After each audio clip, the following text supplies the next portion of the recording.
Fin de l'obligation du motif impérieux pour rentrer sur le sol français. Les autorités françaises ont décidé, vendredi 12 mars, de mettre fin à l'obligation imposée à ses citoyens à l'étranger de faire valoir des motifs impérieux pour rentrer en France. Dans un communiqué, le Conseil d'État français a jugé qu'il était disproportionné d'exiger un motif impérieux aux Français qui souhaitent rentrer en France, vu que l'impact de ces déplacements est mineur sur la propagation de l'épidémie de Covid-19. La France a, en effet, décidé d'assouplir les conditions d'entrée sur son territoire pour tous les citoyens français rentrant de l'étranger.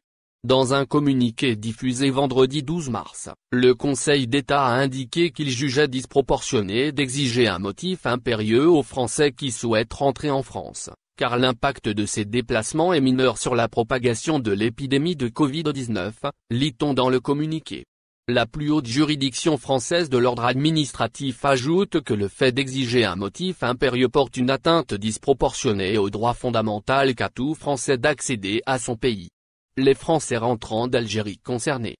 Notons que cette mesure concerne les voyageurs français rentrant d'Algérie et de tous les autres pays étrangers, excepté les Antilles françaises. Une décision justifiée par la volonté d'éviter les flux de touristes qui risqueraient d'aggraver la situation sanitaire sur place, explique le Conseil d'État français sans le même communiqué. Rappelons que le ministère français des Affaires étrangères avait annoncé, toujours vendredi, qu'il ne serait plus nécessaire de justifier d'un motif impérieux pour les déplacements en provenance ou vers l'Australie, la Corée du Sud, Israël, le Japon, la Nouvelle-Zélande, le Royaume-Uni et Singapour. La France a également allongé la liste des motifs impérieux et personnels, en ajoutant l'ensemble des relations familiales et de nouvelles situations particulières.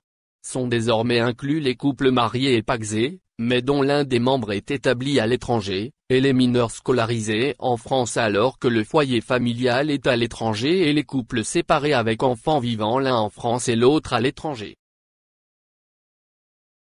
Merci de vous abonner à la chaîne et n'oubliez pas d'aimer la vidéo et cliquer sur la cloche pour recevoir toutes les nouvelles.